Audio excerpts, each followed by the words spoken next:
أعوذ بالله من الشيطان الرجيم بسم الله الرحمن الرحيم ظهر الفساد في البر والبحر بما كسبت أيدي الناس ليذيقهم بعض الذي عملوا لعلهم يرجعون۔ سورہ روم کی آیت نمبر 41 آپ کے سامنے تلاوت کی گئی ہے۔ اللہ تعالیٰ فرماتا ہے کہ خشکی و تری میں فساد برپا ہو گیا ہے جو لوگوں کے اپنے ہاتھ کی کمائی ہے،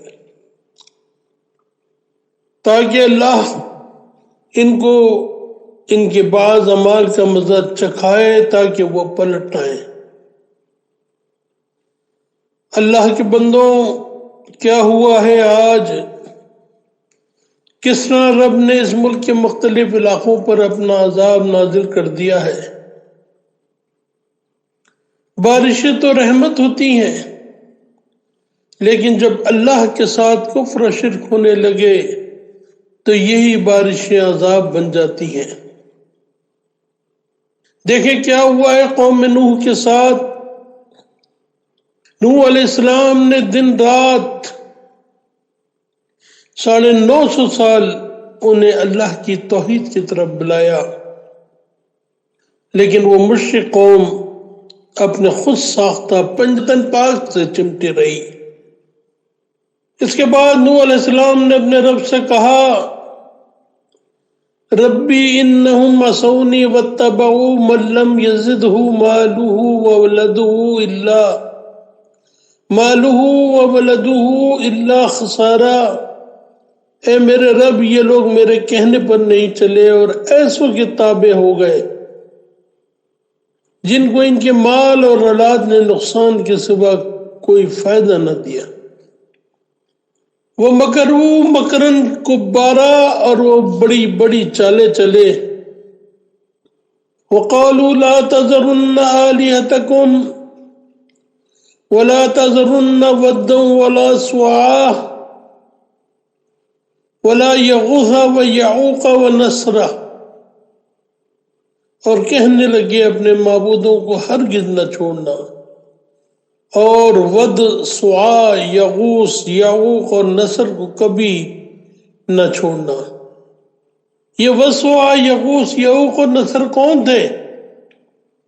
بخاری کتاب التفسیر میں ابن عباس رضی اللہ تعالی عنہما فرماتے ہیں کہ یہ قوم نوح علیہ السلام نیک لوگوں کے نام تھے۔ جب ان نیک لوگوں نے وفات پائی تو شیطان نے ان کی قوم کے دل میں یہ بات ڈالی کہ ان کے بیٹھنے کی جگہ میں جہاں وہ بیٹھا کرتے تھے بت نصب کر دیں اور اس کے نام ان بزرگوں کے نام پر رکھ دیں۔ چنانچہ ان لوگوں نے ایسے ہی کیا، لیکن ان کی عبادت نہیں کی تھی، یہاں تک کہ جب وہ لوگ بھی مر گئے اور علم جاتا رہا تو ان کی عبادت کی جانے لگی۔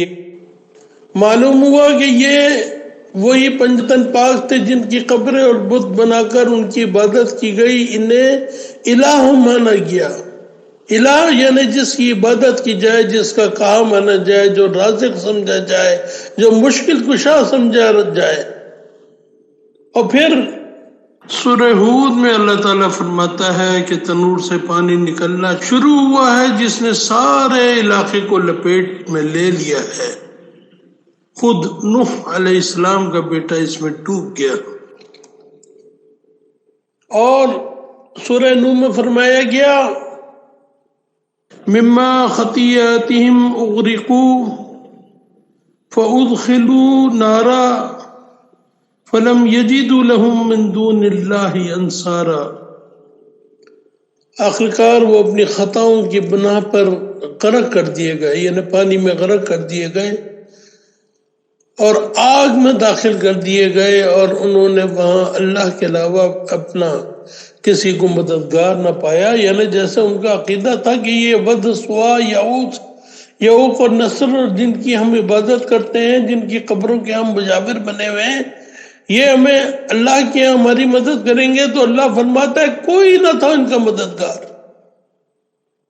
آج بھی یہ قوم اپنے الہوں کو پوج رہی ہے، ہر علاقے میں مختلف شخصیات ان کے معبود بنے ہوئے ہیں، اللہ کو چھوڑ کر ان فوت شدہ ہستیوں سے دعائیں کی جا رہی ہیں، مدد مانگی جا رہی ہے، لیکن کیا ہوا ان بارشوں اور سیلاب میں؟ جنہیں پکارا کرتے تھے، جن سے دعائیں کیا کرتے تھے، جن کے نام کی نظر و نیاز کیا کرتے تھے، جن کی قبروں کے چکر لگاتے تھے، انہی کے مزار پانی میں ڈوب گئے اور کوئی انہیں بچانے والا نہ رہا۔ تو مان لو کہ اس کائنات میں کوئی اور داتا یعنی ضروریات زندگی دینے والا، مشکل کشا یعنی مشکلات دور کرنے والا، غوث العظم یعنی کائنات کا سب سے بڑا پکارے سننے اور مدد کرنے والا، غریب نواز یعنی غریبوں کو نوازنے والا، قسمتوں کا کھری کرنے والا، اولاد دینے والا، اللہ تعالی کے علاوہ کوئی نہیں۔ سورہ روم کی جو آیت اس سے پہلے پڑھی تھی، یہی تو اس میں اللہ نے بیان فرمایا ہے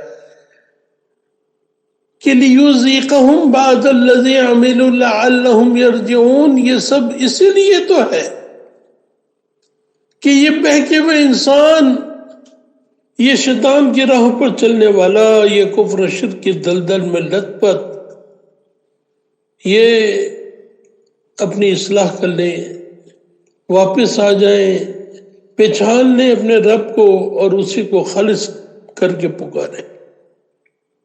میرے ہم وطنوں، اس ایک رب کے سامنے جھک جاؤ، صرف اسی کو پکارو، اسی سے دعائیں کرو اور اپنے ایمان کو اس کفر و شرک سے پاک کر لو، تو عجب نہیں کہ اس امت پہ آئی ہوئی یہ سیاہ راتیں دور ہو جائیں، یہ ملک امن و سلامتی کا گہوارہ بن جائے۔ اللہ تعالی ہم سب کو ہدایت سے نوازے۔